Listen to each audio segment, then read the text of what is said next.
Ladies and gentlemen, this is Gracie Allen. There's a message I'm supposed to give you at the end of the show, but it's so important I'd like to tell you now. It's about a fellow American in a foxhole overseas. That man is ready to give his life for us because he believes we're worth fighting for. The least we can do is back the attack and buy him the equipment he needs to bring this war to an end. How about an extra war bond?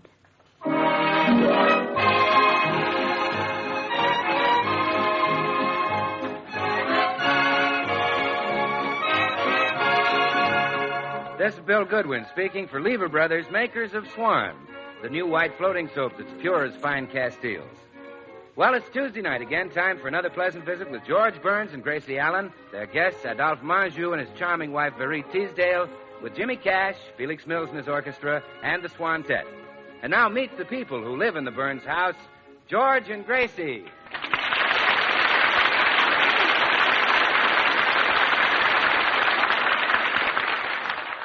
Well, it's morning in the Burns home, but not just an ordinary one.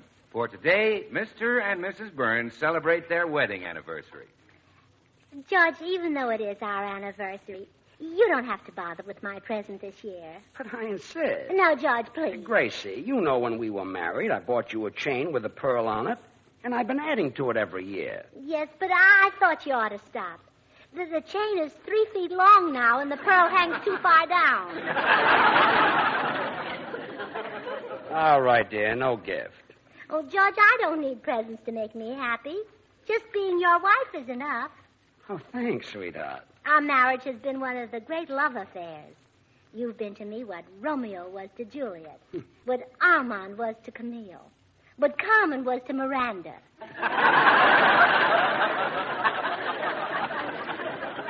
Well, I'm glad you feel that way about me. I'm proud of you, George.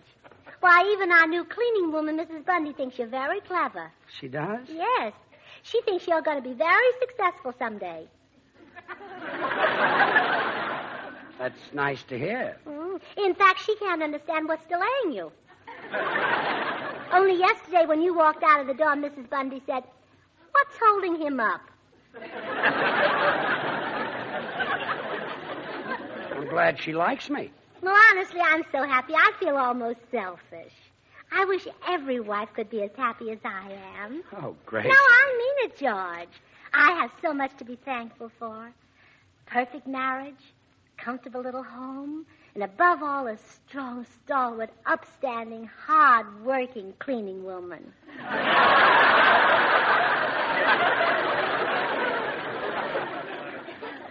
While we're on the subject, Gracie, why don't you get rid of that cleaning woman? Oh, you do all the work. All she does is sit around and gossip about our neighbors. Oh, that's not true. No? No, she gossips about other people, too. I thought so. I wonder what's keeping Mrs. Bundy. She was coming here as soon as she finished at the Menjous. She's probably snooping around to see how Menjou's mustache looks in the morning.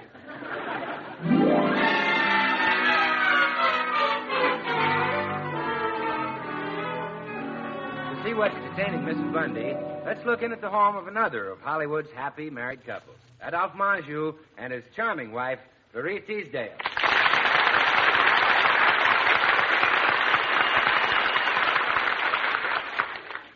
Verree, darling, before I leave for the studio, would you do me a favor? Well, of course, dear, I'd be happy to. Oh, you're awfully sweet to me, baby. Well, it's easy to be sweet to a husband like you, precious. You know, we ought to get some kind of award, staying happily married in Hollywood. Yes. Do you remember? When we'd been married 3 days, Hedda Hopper referred to us as Hollywood's grand old couple. Yes. Well, here's the favor I want. This is the scene I'm shooting at the studio this morning. Would you run through it with me? Surely, let me have the script. Pick it up right here, where I come home with a hangover. All right. Now listen here, you second-hand lounge lizard. Get out and stay out. How dare you talk to me like that? Don't you tell me how to talk. Excuse me, Mrs. Menjou. I'm ready to leave now. Oh, just a minute, Mrs. Bundy. I want to finish with my husband. Where was I? Oh, yes. Don't you talk to me like that. I know you were out spending my money on that chorus girl. What about you letting that playboy wear my shirts? That's none of your business, you broken-down wolf. Don't call me names, you fugitive from a mud pack. I'll call you anything I like, you big philandering ape. Ah, shut up! Oh, that does it. If I only had something to throw. Take this, Mrs. Menjou. Thank you, Mrs. Bundy. See how you like this, you stinker. Gracious, I've seen enough. You'll think twice before you trifle with me, Keith Fowler. Cut. Well, that was swell, darling. You almost hit me with that book. Yes, I really got into the part. Well, I hope the scene goes this well in front of the camera. Well, goodbye, Poochie Pie. Goodbye, Snooky Face.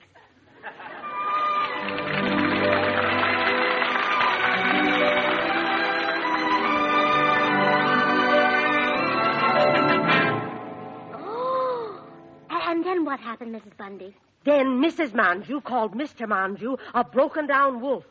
Oh, dear. And what did he say? Well, I can't talk while I'm working. Here, hand me the broom. Well, don't forget the corners. Last week you didn't do such a good job. Oh, last week you didn't have such good gossip. Well, go ahead. Well, when she found out he was running around with another woman, she called him a big philandering ape. Oh, she's wrong.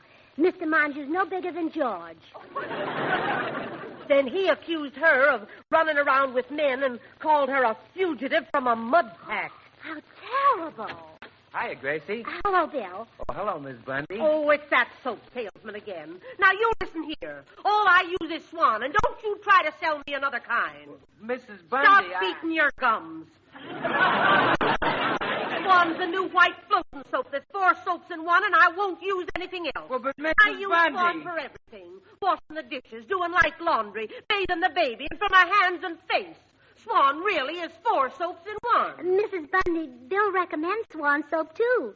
That's what he's been trying to tell you. Oh, my goodness. Every time I open my mouth, I put my foot in it. Why didn't I think of that? Bill?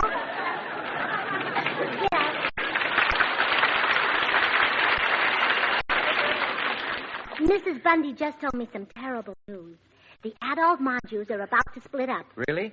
Well, frankly, I'm not surprised. What? I hear he beats her. No.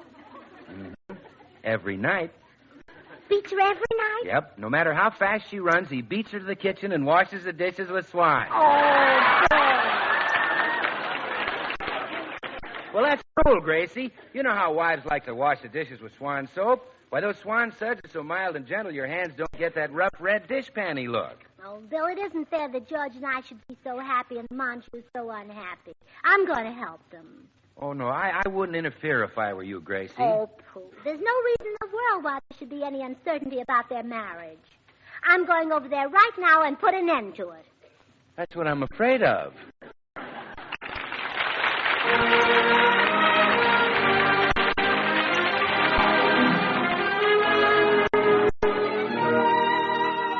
Our popular young tenor Jimmy Cash sings I'll Be Around. James?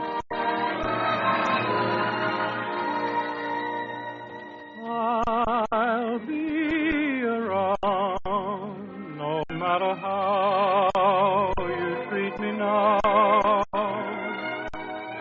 I'll be around from now on. Your latest love can never last, and when it's past, I'll be around when he's gone. Goodbye again, and if you find a love like mine, just now and then drop a line just to say you're feeling fine.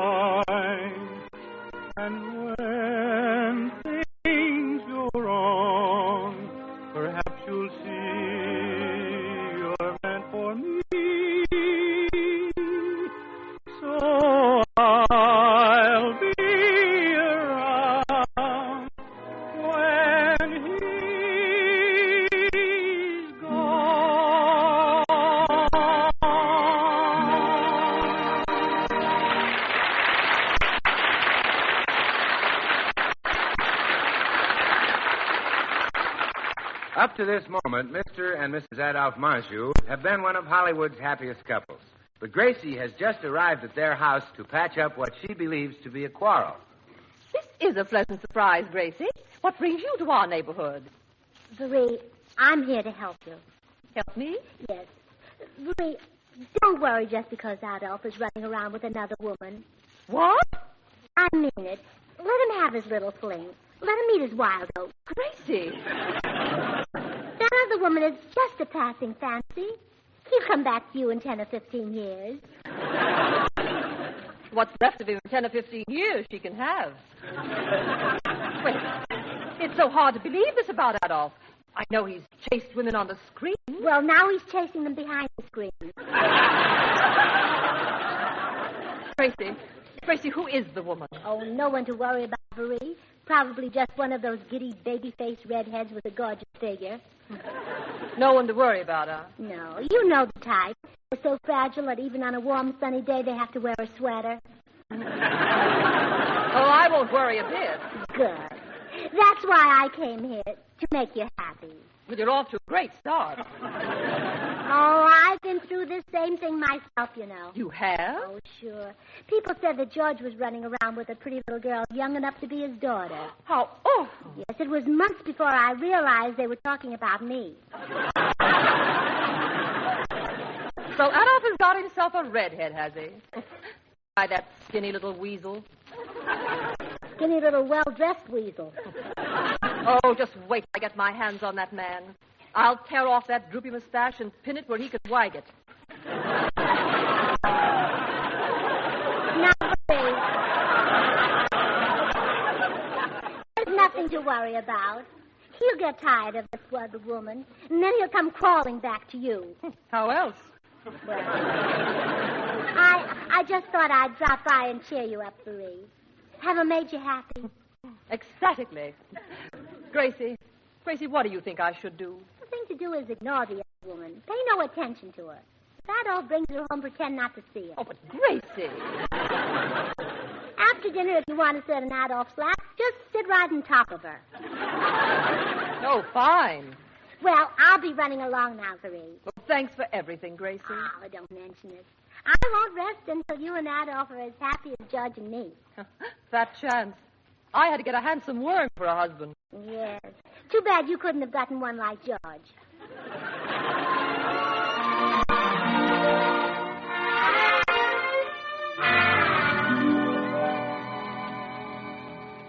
Well, Gracie, what brings you to the studio? Adolphe, I'm here to help you. Help me? Yes. Adolphe, don't worry just because Verree is running around with another man. All right, What? Running around? Oh, well, they don't run around all the time. I guess sometimes they stay home. At my home? Well, it's handy. So, this is the thanks I get for slaving for that woman. The minute my back is turned, I get a kick in the teeth. You carry them in an odd place.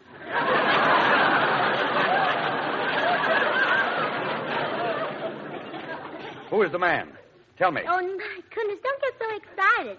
He could be any one of a dozen. Oh, I bet I know. He's that handsome butcher at the market. Oh, really? I thought we'd been having awfully tender steaks lately. Oh, now cheer up, Adolphe. She'll come back to you.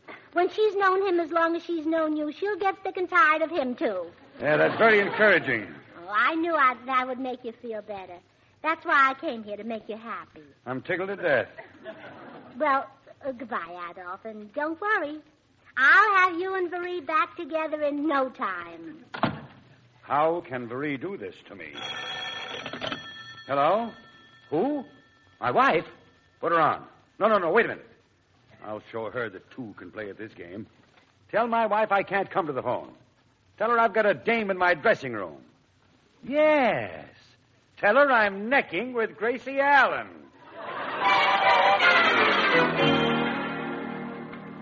What did you say? Necking with Gracie Allen. Yes, that's what I thought you said. Goodbye. So that's why she came over here, to lead me off the trail. Well, I'll show that husband of mine that two can play at this game. I'll grab the first man that comes along, any man.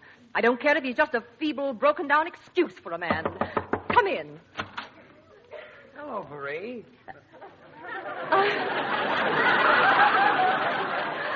Why, George Burns. I was just thinking about you. Come in. Is Gracie here? No, but won't I do? I'm awfully lonesome. Huh?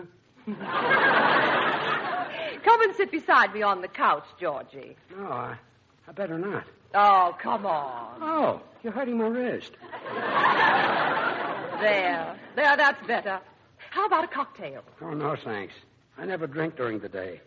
Well, then let's pretend it's evening. Well, I never drink at night either.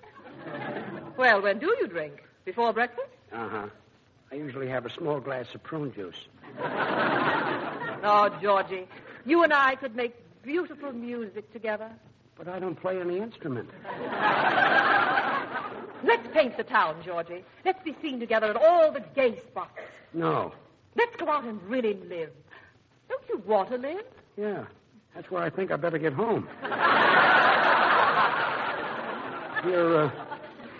Your husband might come in. Maybe that's him. Here, let me put my arms around you. Verree, please. Oh, come on. Verree, stop. What if someone did this to your brother? Oh, I like holding you in my arms like this.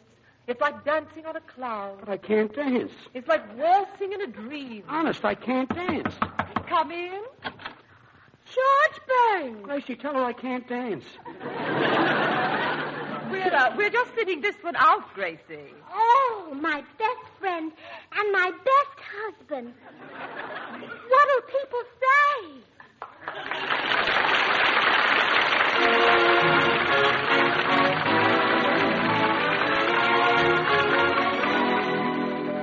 Time for Felix Mills's orchestra with the Swantet. We hear the popular favorite, No Love, No Nothing. No love, no nothing, until my baby comes home. No, sir, no nothing, as long as baby must roam. I promise I'd wait till even Hades roars.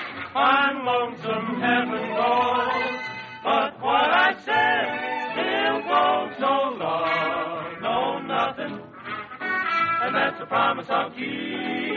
No fun with no one, I'm getting plenty of sleep. My heart's on strike, and though it's like an empty honeycomb, No love, no sir, no love until my baby comes home.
Hello?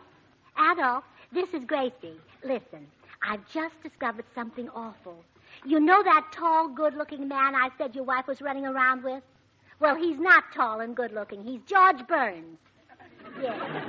Well, I'm packing right now to go home to Mother. Goodbye.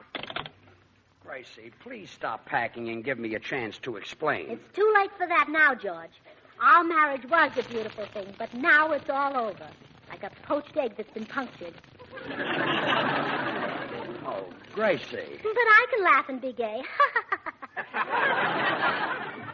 Sweetheart, you know I wouldn't do anything to hurt you. You hurt me? Don't be silly. You might have once when I was a naive, unsophisticated little girl. But that was this morning. Darling, you can't make a go of it alone. Oh, yes, I can. I'll be independent. I'll work in a war plant. A war plant? I'll be the most glamorous welder there. The men will ask each other, who is that mysterious, ravishing beauty in the strapless overalls?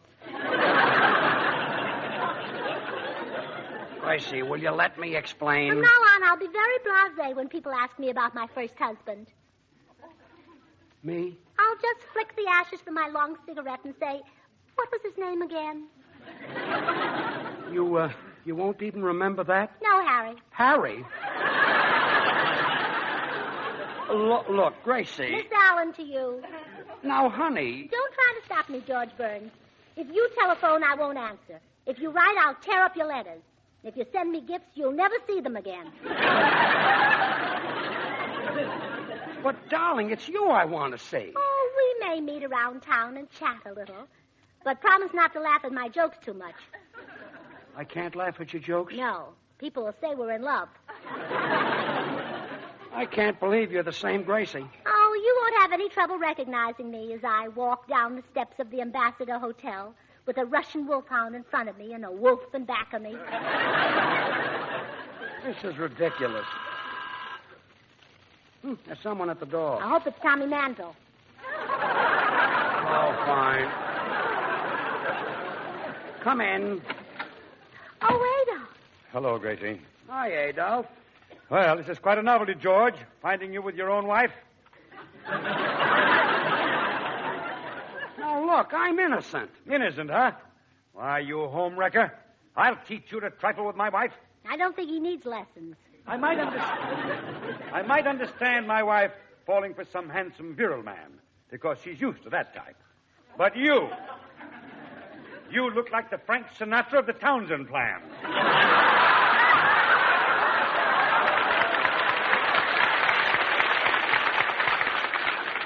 Well, Adolphe, I can explain about Verree. She just grabbed me and swept me off my feet. One look at your feet and no jury will believe that. Well, it wasn't my fault. I'm innocent. That's right. Blame the woman, you cad. Why, for 2 cents, I'd poke you in the eye. Don't give it to him, George. Now, look. Come in. Verree. Well, Gracie, so now you have my husband and your husband, too. Aren't you scraping the bottom of the manpower barrel? Verree, tell your husband there's nothing between us. He's jealous. He is, Oh, come to my arms, Georgie, darling. Crush me to you as you did before. Gracie, tell her I can't dance. Get away from my wife. I don't want your wife. Oh, now you're all through with it, eh? Casting her aside like an old shoe. Who's an old shoe? Yes, he means you. Listen to her, the hussy. Adolphe, what do you see in her? What do you see in him? George, what do you see in her? What do you see in him? Well, hiya, folks. What's going on? Oh, Bill, we're in a terrible mess. Really? What's wrong? I'm going to leave Adolphe. And I'm going to leave Verree. And I'm going to leave George. Still like to eat, huh, George? Bill, maybe you can help straighten out this mess. Well, George, I'm your man. You know, they call me Goodwill Goodwin. Now, I tell you what. I'll interview one couple at a time and dish out advice. George, you and Gracie go in the other room. Well, come on, dear. What can we lose? Now, madam, what is your problem? Well, my husband. Is this your husband? Yes? Madam, you do have a problem. Well, anyway, now he's been running around. No names, please. The only name we use here is Swan. Swan? Oh, yes, Swan, the white floating soap that's 4 soaps in one. The soap for your hands and face, for bathing the baby, for washing the dishes and doing your light laundry. 4 swell soaps in one. What a wartime buy. You want to solve our problem or do our laundry? Oh, yes.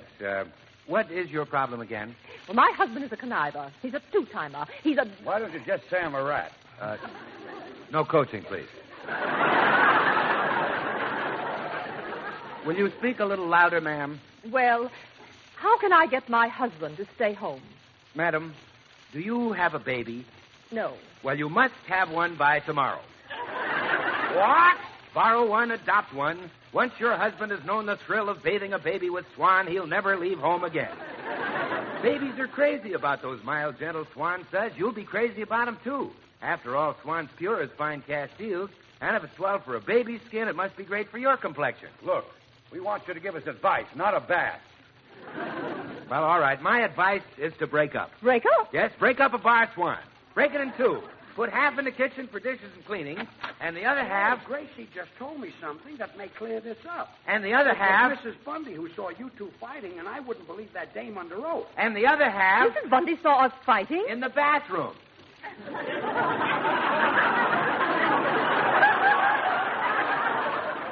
For your hands and face, tub or shower. Mrs. Bundy said you threw a book at Adolphe. Oh, that.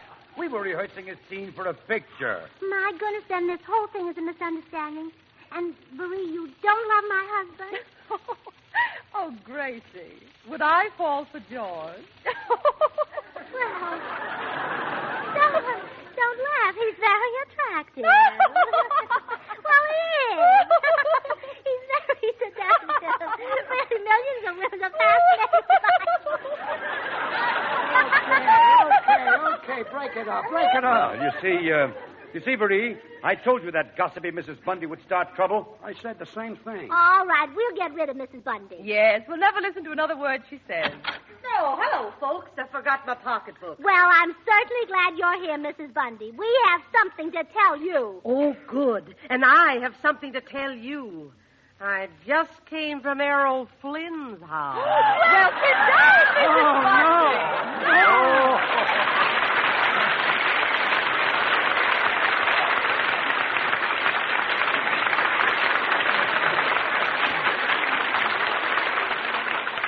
George and Gracie will be right back.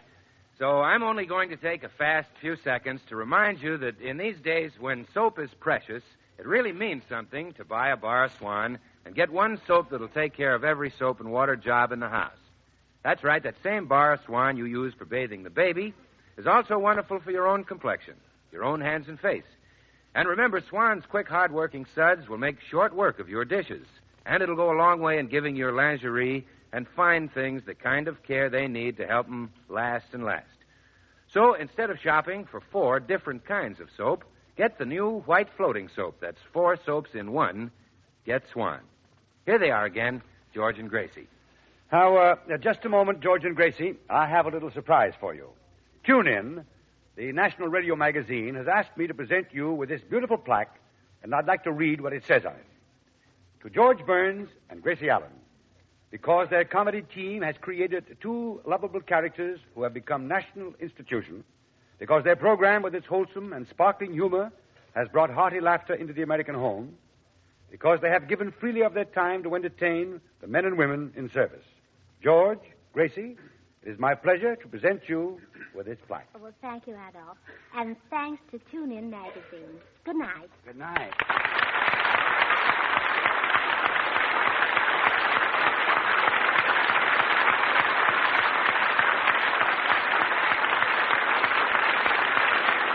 Adolphe Menjou will soon be seen in the RKO picture Manhattan Serenade. The makers of Swan, the new white floating soap, join George and Gracie in inviting you to tune in to your Columbia station again next Tuesday, same time, when we'll have as our guest Fred Astaire. The following week, Cecil B. DeMille. Remember, George Burns and Gracie Allen, CBS, next Tuesday night. And now, till next Tuesday, this is Bill Goodwin saying, well, I, Swan, how about you? Good night.